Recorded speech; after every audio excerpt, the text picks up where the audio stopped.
চট্টগ্রামে আত্মসমর্পণ করা ৭৭ জলদস্যুকে ঈদ উপহার সামগ্রী বিতরণ এবং তাদের বর্তমান জীবনমানের উপর বিশেষ মতবিনিময় সভা আয়োজন করা হয়েছে।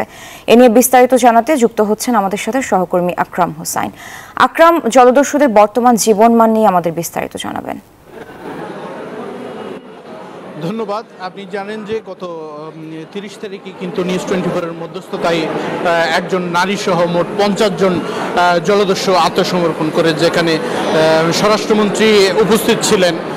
একইভাবে এর আগে কিন্তু 2018 এবং 2020 সালে র্যাবের সহায়তায় কিন্তু আরও ৭৭ জন জলদস্যু আত্মসমর্পণ করে, যারা বর্তমানে স্বাভাবিক জীবনযাপন করছে এবং তাদের সেই স্বাভাবিক জীবনযাপনের উপর বর্তমান অবস্থা কেমন সেই বিষয়ে পর্যালোচনার জন্য, তাদের খবরাখবর নেওয়ার জন্য র্যাব ফোর্সেসের পক্ষ থেকে বছরে 2 বার কিন্তু তাদেরকে ঈদ উপহার সামগ্রী বিতরণ করা হয়।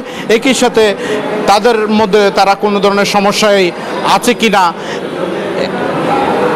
এবং তাদের আইনগত জটিলতায় আছে কিনা বা তাদের মধ্যে কোনো হুমকি আছে কিনা সেই বিষয়টা তারা র্যাব ফোর্সেসের পক্ষ থেকে তদারকি করা হয়। আমার সাথে আছেন এখন র্যাব 7-এর ভারপ্রাপ্ত অধিনায়ক মেজর সানরিয়া চৌধুরী। আমি একটু আপনার কাছে জানতে চাইব, আপনারা আজকে যেই অনুষ্ঠানটি করলেন, এই অনুষ্ঠানের মাধ্যমে আসলে আপনারা কি বার্তাটা দিতে চেয়েছেন? জি, ধন্যবাদ আপনাকে।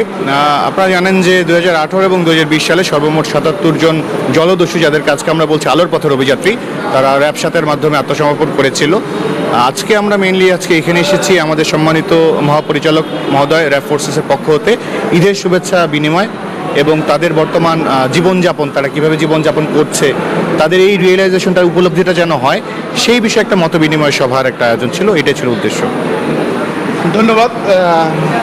আপনি শুনছিলেন এতক্ষণ র্যাব ফোর্সেসের পক্ষ থেকে আসলে যেভাবে উদ্যোগটা নেওয়া হয়েছিল। একই সাথে আজকে যারা আলোর পথের অভিযাত্রীরা উপস্থিত আছেন, তারা তাদের র্যাবের এই আয়োজন নিয়ে তারা সন্তুষ্টি প্রকাশ করেছেন।